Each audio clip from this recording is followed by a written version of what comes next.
Herzlich willkommen auf meinem Kanal. Heute geht es um ein etwas rätselhaftes Messer der Marke Pocrop. P-O-C-R-R-O-P. Ja, hier auch kaum zu überlesen. Das Messer selbst hat keine Bezeichnung. Es wird als Outdoor-Messer beworben und über die Marke Pocrop findet man auch wenig bis nichts. Ganz offensichtlich wird dieses Messer in China produziert. Das ist die originale Umverpackung. Nichts Besonderes, aber zweckmäßig. Und ich sag's mal so, es fällt in China garantiert nicht vom schlechtesten Band, dazu später dann mehr. Kurz zur Messerscheide, das ist eine Kydex in Sandwich-Konstruktion. Wir haben insgesamt 7 Ösen, es ist Teclok-kompatibel. Insgesamt 1 Meter Paracord in etwa, also wenn man es als Neckknife tragen möchte.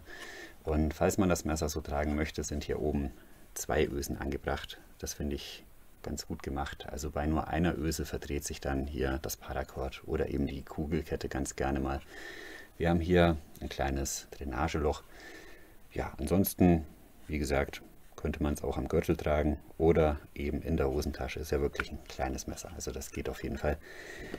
Wir haben hier schon ein Rattern, hört man, aber finde ich jetzt nicht so dramatisch, muss ich ganz ehrlich sagen. Das gibt es auch bei bekannten Marken. Hier zum Beispiel das Real Steel Receptor und ja, die wackelt auch, diese Kydex. Also wie gesagt, finde ich jetzt nicht so schlimm.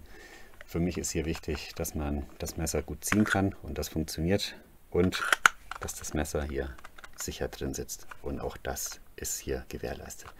Das passt also soweit. Dann kommen wir gleich zum Griff. Ich messe den hier mal ab Beginn dieser Fingermulde. Da sind das ziemlich genau 80 mm. Also wir haben hier ein 3 bis 3,5 Fingermesser. Hier in dem Lanyard Hole könnte man so eine kleine Schnur befestigen. Dann passt hier noch der kleine Finger drauf. Ich sag's mal so, für so einen kurzen Griff ist das ergonomisch wirklich gut gelöst. Wir haben hier diesen großzügig ausgeformten Choil. Dann kommt hier so ein leicht bogenförmiger Teil. Also das Pocrop liegt wirklich gut in der Hand, da kann man nichts sagen. Es gibt auch keine Hotspots, also das grüne G10 ist hier schön abgerundet überall und auch gut angepasst. Da gibt es gar nichts, wirklich gut gemacht. Auch die Schrauben sind von guter Qualität. Das sind 8er Torx Verschraubungen.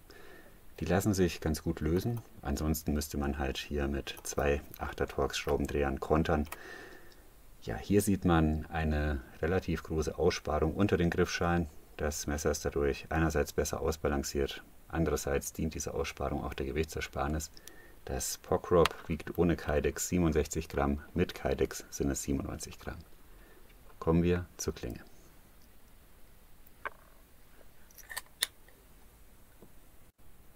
Die Klingenlänge beträgt hier ab dem Choil gemessen etwa 70 mm. Dann haben wir hier eine relativ stark ausgeprägte Schleifkarbe. Effektiv bleiben 62 mm Schneide übrig. Klingenbreite 3,1 mm. Komplett hochgezogener Flachschliff und der Wert hinter der Ferse ist erfreulich, liegt zwischen 0,4 und 0,45 mm. Der Anschliff ist hier bei meinem Modell nicht ganz symmetrisch. Hier die linke Klingenseite ist relativ sauber ausgeschliffen. Ja, auf der rechten sieht man, dass hier die Ferse so ein bisschen hochgezogen ist, also ein bisschen höher als auf der anderen Seite. Ja, finde ich jetzt nicht so schlimm, das spielt sich mit der Zeit dann auch ein, ist wirklich im akzeptablen Bereich und in diesem Fall beeinträchtigt das die Schneideigenschaften nicht. Das sieht man dann hier. Stahl ist laut Herstellerangabe der Bewährte 440C mit 57 bis 58 HRC. Ein Rostträgerstahl, hält ganz gut die Kante, lässt sich gut nachschärfen, beißt sich auch wirklich gut ins Holz, also da gibt es nichts.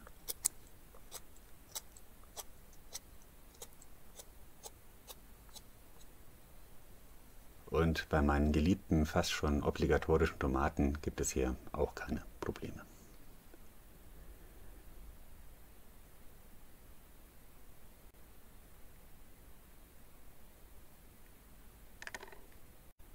Der Klingenrücken verfügt über kein Chimping. Wir haben hier aber so eine kleine Daumenmulde und die geht dann sozusagen direkt in die nächste Mulde über.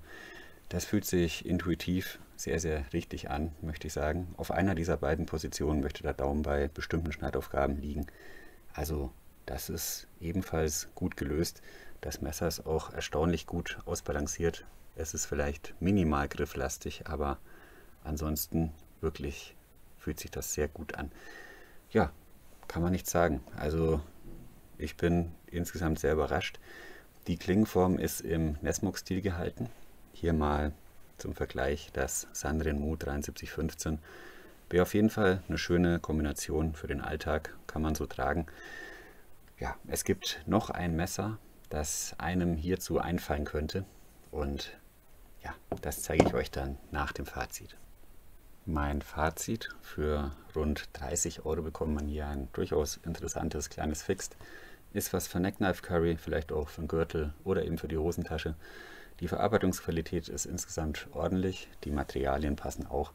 Ja, der Aufdruck auf der Klinge ist etwas groß geraten, aber wen das nicht stört, bekommt hier wirklich ein überraschend gutes Messer, das sich vor etablierten Marken im Budgetbereich definitiv nicht verstecken muss.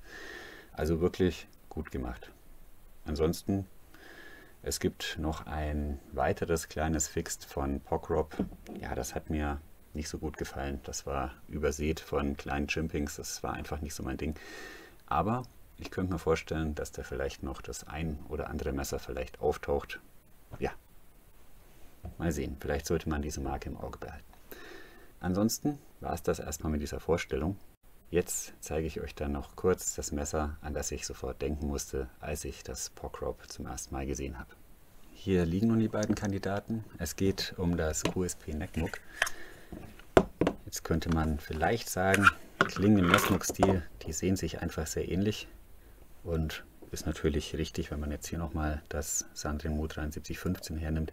Das stimmt schon, aber bei diesen Klingen ist das sehr auffällig. Also beim Pokrop fehlt hier oben das Chimping, dafür hat man diese zwei kleinen Mulden für den Daumen. Ja, und im unteren Bereich gibt es Unterschiede bei der Schleifkarbe. Ansonsten ist diese Klinge identisch. Wir haben den gleichen Schwung, wir haben den gleichen Klingenspiegel.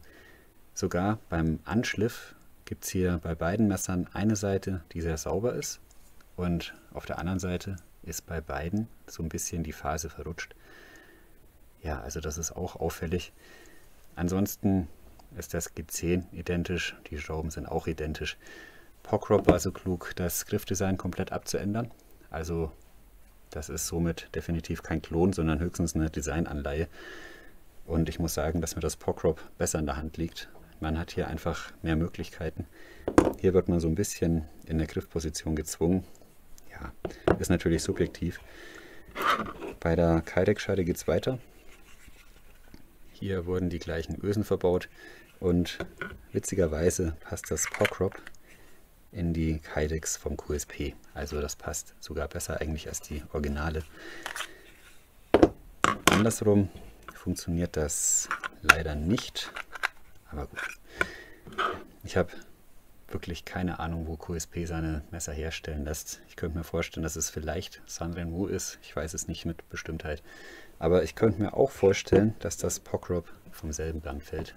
Also mit einer relativ hohen Wahrscheinlichkeit. Ja, ist spekulativ, gebe ich zu. Aber hier sind schon wirklich sehr, sehr viele Ähnlichkeiten. Ja, wollte ich euch auf jeden Fall mal noch zeigen. Dann war es das auch schon wieder. Vielen Dank für eure Aufmerksamkeit. Ich wünsche euch alles Gute, bleibt gesund. Bis zum nächsten Mal.